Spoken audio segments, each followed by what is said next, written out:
ವಾಯು ಮಾಲಿನ್ಯ ಮತ್ತು ಸಂರಕ್ಷಣೆ. ನಾವೆಲ್ಲರೂ ಉಸಿರಾಡುವ ಗಾಳಿಯು ಪ್ರಕೃತಿಯ ಅತಿ ದೊಡ್ಡ ಉಡುಗೊರೆ. ಆದರೆ ಇಂದು ಗಾಳಿಯು ವಿಷಕಾರಿ ಆಗುತ್ತಿದ್ದು ಇದು ನಮ್ಮ ಆರೋಗ್ಯ ಮತ್ತು ಪರಿಸರದ ಮೇಲೆ ಕೆಟ್ಟ ಪರಿಣಾಮ ಬೀರುತ್ತಿದೆ. ಈ ಸಮಸ್ಯೆಯನ್ನು ಅರಿಯಲು ವಾಯು ಮಾಲಿನ್ಯದ ಕಾರಣ ಮತ್ತು ಪರಿಹಾರಗಳನ್ನು ತಿಳಿಯುವುದು ಅತ್ಯಗತ್ಯ.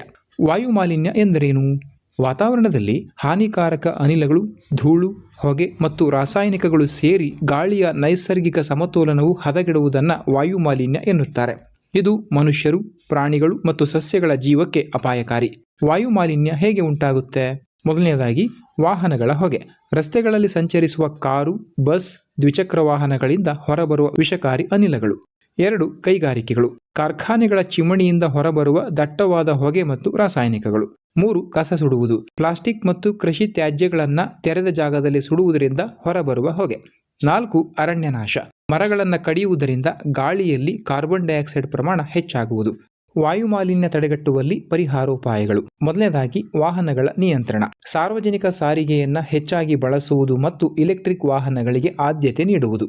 2. ಮರಗಳನ್ನು ನೆಡುವುದು. ಗಿಡ ಮರಗಳು ಗಾಳಿಯನ್ನು ಶುದ್ಧೀಕರಿಸಿ ನಮಗೆ ಆಮ್ಲಜನಕ ನೀಡುತ್ತವೆ. 3. ಮಾಲಿನ್ಯ ನಿಯಂತ್ರಣ. ಕಾರ್ಖಾನೆಗಳಲ್ಲಿ ಹೊಗೆಯನ್ನು ಸೋಸುವ ಆಧುನಿಕ ಯಂತ್ರಗಳನ್ನು ಅಳವಡಿಸುವುದು.